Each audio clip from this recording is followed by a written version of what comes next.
कर पुरखा कर देवल राग और रागनी है हमरे कर सांस्कृतिक वाला गीत बटे हमरे जात ही उनकर बात फिर से कर पसंद और फरमाइश करवारी हवी जरूरी के बेस लागे वही बटे हमरे जाब। लेकिन पहला शुरुआत कुमारी फूलमणि जी कर आवाज का साथ हुआ थे और एक हमरे साथिया म्यूजिकल ग्रुप कर साथ झूमे कर नाचे के बटे जाती। फिलहाल जेबन नाचा थी बहुत खुशी कर बात है, जेबन बैठ के देखा थी और खुशी कर बात है। खुशी खुशी वाला माहौल के फिर से खुशनुमा बनाब हमरे कुमारी फूलमणि जी कर आवाज के रोड़ी कर नाम कर हमरे फिर से झूमे कर नाचे वाला गीत बट जाती हमरे। हाँ ठीक है, सबका फरमाइश पूरा हुई लेकिन बारी बारी से फिलहाल एखन बारी हुआ थे कुमारी फूलमणि जी कर आवाज के सुने कर मैं चाहूंगा फूलमणि जी आप आए मंच पर, चूंकि सबकर दिल व्याकुल है रोड़ी कर गीत के सुने ले, रोड़ी कर गीत में झूमे ले और नाचे ले। फिलहाल चलो अपने कर बीच आवत है कुमारी फूलमणि जी अपन खूबसूरत आवाज के लेके। हाँ ठीक है, आवत ही और चलो कहते कहते हमारे कर बीच उपस्थित होला कुमारी फूलमणि जी। हम चाहब कुछ ऐसा नया गीत के प्रस्तुत करवाएं, सबकर जो इंतजार रहे बट हमारे जाब इनकर खूबसूरत आवाज कर साथ कुमारी फूलमणि जी।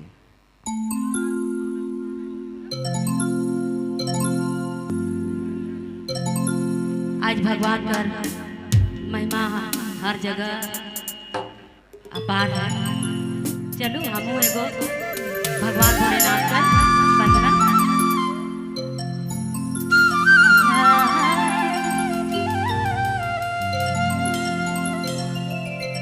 सुनो भोला मोर पुकार, हरियालो मयालो मोरार दरबार।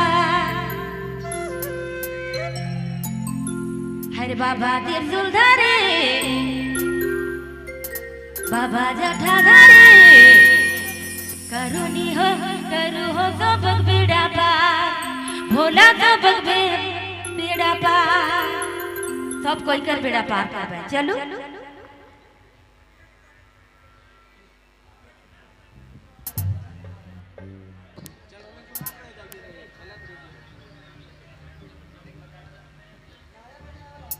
आज बेड़ा पार सब कोई कर होबे करी।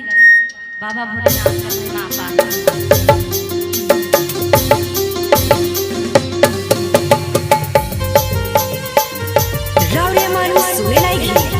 नागपुरी फोकस यूट्यूब चैनल की प्रस्तुति।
फोकस यूट्यूब चैनल की प्रस्तुति।